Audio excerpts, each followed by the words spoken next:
everyone. I've taken the semester off. I'm free. And I decided that part of taking the semester off is I would study out the topics that I did not understand last semester. It's currently June and semester 2 starts in July. So I've done really well with that. But I have finished one, and that is on pKa. pKa is a massive, massive, massive thing in chemistry.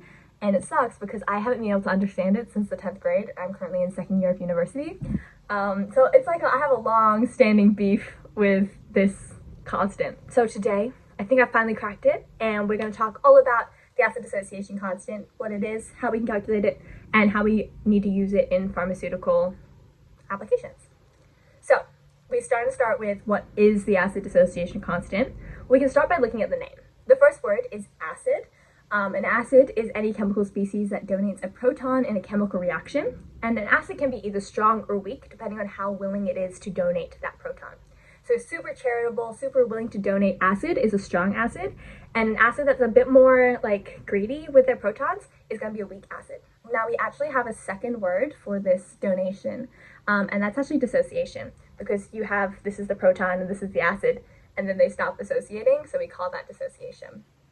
We can write this equation as HA reversibly equals A ions plus H ions. And in this equation, A stands for acid and H stands for hydrogen, because a proton is one hydrogen atom. And you're going to notice when you look at these equations that they're written as reversible reactions. They have that two-way going arrow. And that's related to the final word of the acid dissociation constant, which is constant, because the acid dissociation constant is a type of equilibrium constant. When a reversible reaction reaches equilibrium, it reaches the point where the ratio of the products and the reactants is not changing anymore. Our equilibrium constant is a measure of that ratio.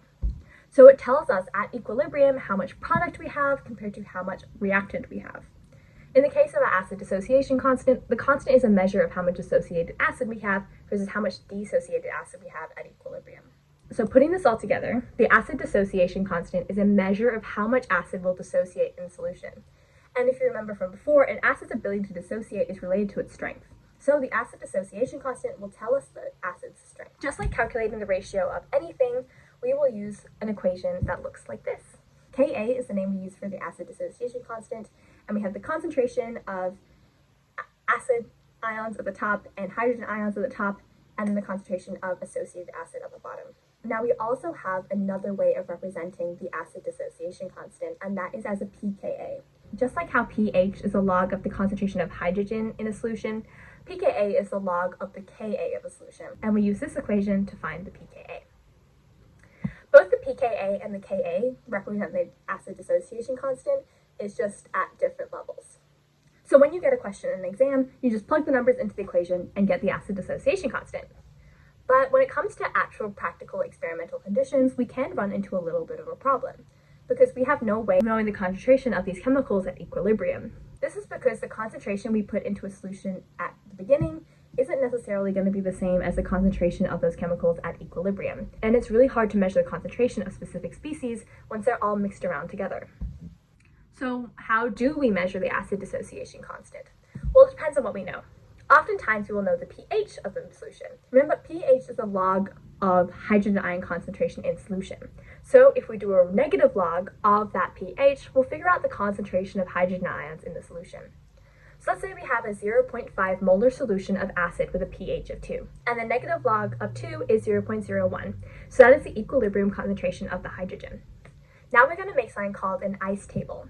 ICE stands for initial, change, and equilibrium, and these are the names of the labels on the table. On the other axis of the table, we're going to write the names of the chemical species in the equation, like so. Now we're going to add in the information that we do know. This is the original concentration of the acid and the equilibrium concentration of the hydrogen ions. We also know that the initial concentration of hydrogen and acid ions must be 0.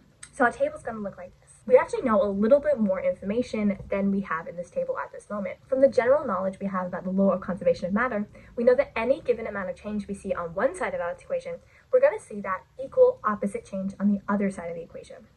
In our table, we represent this as x, and it goes in the change row along with the direction of change. Now the question is, what is x? Well, we know that x has to be 0.01, because 0 plus x is 0.01. We can then use the information to fill out the rest of the table, and then we'll use the information in the table to fill out the dissociation equation. From this, we will know that the Ka of this solution is 2.04 times 10 to the power of negative 4. Then we can turn this Ka into a pKa by finding the negative log, and the pKa is therefore 3.69. Another easier way of doing this is if we have a titration curve.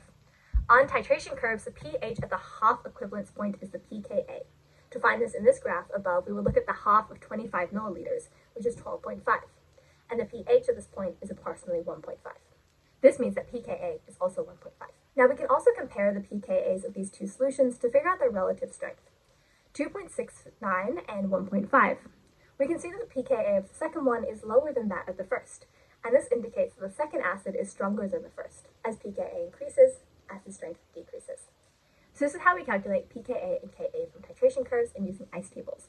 But there's much more involved when it comes to pharmaceutical applications. A pKa is going to tell us if the chemical species is going to be ionized or unionized at specific pHs. And this is important because we need to know if a drug can survive the stomach or not. See, the stomach is a pretty harsh place to be. It has a pH of 1 to 3, and this is so it can polarize the bacteria that gets in. This means a couple of things as well. 1, that a drug cannot be unstable at these low pHs, and 2, that a drug cannot raise the pH too much or it will expose the stomach to harmful bacterial infection. The drugs that cannot do these two things must have an enteric coating to protect them or be put directly into the systemic circulation by injection or sublingual absorption. Now, we do need to know if a drug is going to be unionized or ionized in the stomach because of pH partition theory. According to this theory, an unionized drug can passively diffuse across liquid membranes, like the GI membrane, better than ionized ones can. So we want our drugs to be unionized in the stomach so they can actually get absorbed into the systemic circulation. Not only that, but we need to know how much of the drug is unionized so that we can dose correctly. The pH of an environment is going to change the ionization state of a chemical species. In a high pH environment, the basic environment is going to steal protons from acids and ionize them. But in low pH environments, the acidic environment is going to donate protons to a basic drug and ionize them. So a basic drug means a basic environment, and an acidic drug means an acidic environment, because this means that there's nothing available to neutralize them by ionizing them. By comparing the pH of an environment and the pKa of the drug, we can determine the percentage of the drug that will be ionized. When they're the same, 50% of the drug is going to be ionized and 50% is going to be unionized. But as the pH gets lower and lower than the pKa, less and less of the drug is going to be ionized. So if the pKa is 6 and pH is only 5, then only 10% of the drug will be ionized. Because pKa and pH are both logarithmic scales, a percentage ionization will also increase and decrease in orders of magnitude. And we call this the rule of nines. It's called the rule of nines because as the pH gets one step further and further from pKa, you're going to add another 9. Not in the sense that 9 plus 9 equals 19, but in the sense that on your computer you're going to go 90 to 99 to 99.9 to 99.99, etc., etc. So if ibuprofen, which has a pKa of 5, enters someone's stomach, which has a pH of 3, it's going to be 2 steps down from the pKa. This 2 equals 2 nines, so 99% of the ibuprofen is going to be unionized, and therefore lots is going to be able to be absorbed. Our drugs aren't always going to be as simple as ibuprofen, though. Some drugs are called amphylites, which are compounds with both acidic and basic components. These drugs' absorption is based on the readiness of all of the functional groups to be absorbed. For these drugs, at least one functional group is kind of always going to be ionized, so the ideal form for absorption is the Zwitter ion. This is the form of the drug that has both the positive and negative charges, but they cancel each other out, making them electrically neutral. We create speciation diagrams to gather information about these drugs. You're going to notice that on the speciation diagram, a Zwitter ion has a massive peak in the middle with 2 overlapping points. At these 2 overlapping points, it's going to have a 50-50 ratio from ionized and Zwitter ion, and these are going to be where our 2 pKa points are. This is where the pKa and the pH are the same. So in the case of the Zwitter ion that we're looking at, a pH of 7 is the ideal environment for this drug, which actually isn't that good because it's way more neutral than the stomach, and it's probably not going to be best for oral absorption.